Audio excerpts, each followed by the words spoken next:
Halo teman kece, ketemu lagi sama Kak Ima dan video kali ini adalah lanjutan dari video sebelumnya, yaitu membahas tentang literasi. Kali ini topik kita adalah macam-macam kemampuan literasi. Seperti yang Kak Ima bilang sebelumnya bahwa literasi ini tidak cukup hanya baca tulis saja, tapi pada perkembangannya kemampuan literasi beragam sesuai yang terjadi di dunia dan juga di ranah pendidikan. Yang pertama adalah kita harus tahu dulu apa literasi menurut Kemdikbud Republik Indonesia. Jadi menurut Kemdikbud RI, literasi adalah kemampuan seseorang dalam mengolah dan memahami informasi saat melakukan proses membaca dan menulis. Nah, menurut beliau juga ada 6 komponen dalam literasi dasar ini, yaitu kemampuan baca, tulis, dan berhitung atau calistung. Kemudian ada yang namanya kemampuan sains, kemampuan teknologi informasi dan komunikasi atau TIK, keuangan, budaya, dan juga kewarganegaraan. Jadi di sini literasi dasar ada 6, sains, baca tulis, numerasi, finansial, digital, dan budaya. Itu intinya. Oke, yang pertama literasi baca dan tulis. Literasi membaca adalah kemampuan untuk mengidentifikasi, memahami, dan menafsirkan teks tertulis dengan baik. Jadi di sini maksudnya adalah kalian bisa mengekstrak informasi, menarik kesimpulan, dan menyampaikan gagasan dengan jelas berdasarkan bacaan yang sudah kalian baca.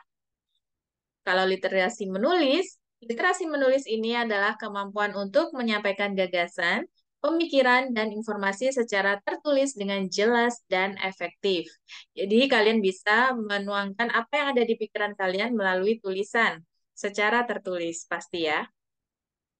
Dan dari sini kalian belajar mengorganisir tulisan, menggunakan struktur bahasa yang tepat, dan menyampaikan pesan dengan tata bahasa yang benar. Literasi menulis di sini adalah menulis yang ilmiah ya, bukan sekedar menulis chat atau menulis pesan pendek. Jadi di sini yang ditekankan adalah menulis dengan tata bahasa dan juga struktur yang baik. Literasi yang kedua adalah literasi numerasi. Nah, literasi numerasi ini mencakup pemahaman konsep matematika ya. Kalian di sini bisa memahami, menerapkan, dan mengkomunikasikan hubungannya dengan konsep matematika. Jadi tidak hanya 1 tambah 1 sama dengan 2, ini lebih kepada konsepnya saja, konsep logika dan konsep matematis.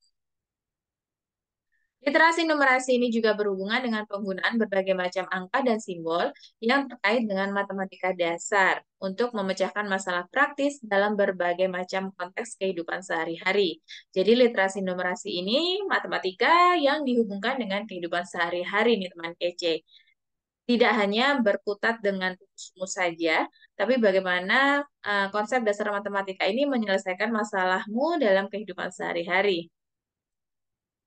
Yang ketiga adalah literasi sains. Oke, literasi sains ini adalah kecakapan untuk memahami fenomena alam dan sosial di sekitar kita, serta mengambil keputusan yang tepat secara ilmiah.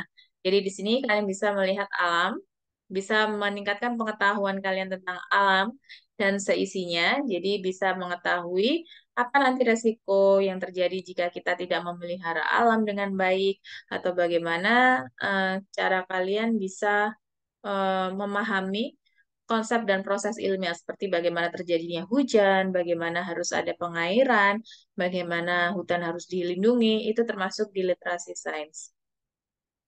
Dari sini siswa juga dapat mengidentifikasi pertanyaan ilmiah, merumuskan hipotesis, mengumpulkan dan menganalisis data, serta menyimpulkan hasil dari penelitian. Jadi kita hidup di alam ini, banyak terjadi fenomena-fenomena alam ya teman kece. Kita bisa mengobservasi, membuat analisa, dan kemudian menyimpulkan. Jadi penelitian itu bisa dilakukan sesederhana melakukan observasi di lingkungan dan alam sekitar kita.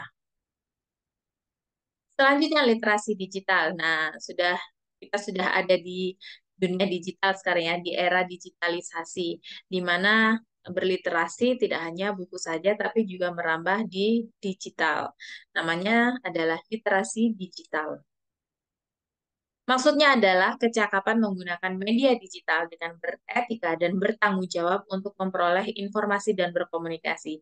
Perlu dicatat ya teman kece, dengan penuh tanggung jawab untuk memperoleh informasi dan berkomunikasi. Jadi tidak digunakan untuk menebar kebencian, kemudian cyberbullying.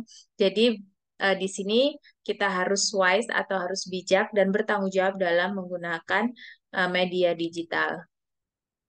Orang yang mempunyai atau siswa yang mempunyai literasi digital yang baik, maka mereka akan mencari informasi secara online, menilai keaslian sumber informasi, dan menggunakannya untuk tujuan belajar. Jadi tidak untuk yang lain-lain ya.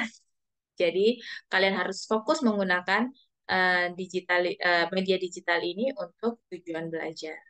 Belajar tidak hanya pelajaran di sekolah, belajar bisa juga mengeksplor programmingnya atau mengeksplor alat digitalnya, media digitalnya, atau softwarenya itu juga bisa dilakukan secara otodidak.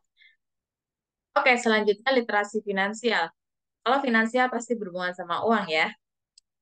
Jadi literasi finansial ini adalah kecakapan mengaplikasikan pemahaman tentang konsep, risiko, keterampilan, dan motivasi dalam konteks finansial. Nah, dengan mempelajari literasi finansial ini, tingkat kesejahteraan finansial baik individu maupun sosial akan meningkat ya. Jadi yang biasanya hitung-hitungannya agak parah, jadi bisa tahu nih karena sudah mempelajari manajemen finansial. Yang keenam, literasi budaya dan kewargaan. Nah, kalau budaya pasti berhubungan sama identitas bangsa ya. Jadi maksudnya di sini literasi budaya dan kewargaan adalah kecakapan memahami dan bersikap terhadap kebudayaan Indonesia sebagai identitas bangsa serta memahami hak dan kewajiban sebagai warga negara. Jadi di sini berhubungan sama identitas bangsa yang berupa budaya ya, apalagi Indonesia terdiri dari ribuan pulau yang memiliki budaya yang berbeda-beda. Memang tidak mudah, tapi kita harus memahaminya supaya kita mengenal keragaman budaya di Indonesia.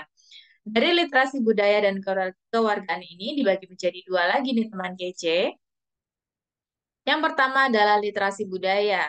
Nah, kalau literasi budaya ini lebih menyangkut pada identitas bangsa yang memiliki ragam. Tadi kan Kak Ima sudah bilang ya, kita terdiri dari beberapa pulau, terdiri dari ribuan suku juga. Jadi itu adalah dianggap sebagai identitas bangsa yang unik. Kita harus paham tentang itu, bukannya untuk memusuhi atau mendiskriminasi, tapi kita menganggapnya sebagai keragaman yang indah, sebagai identitas bangsa Indonesia.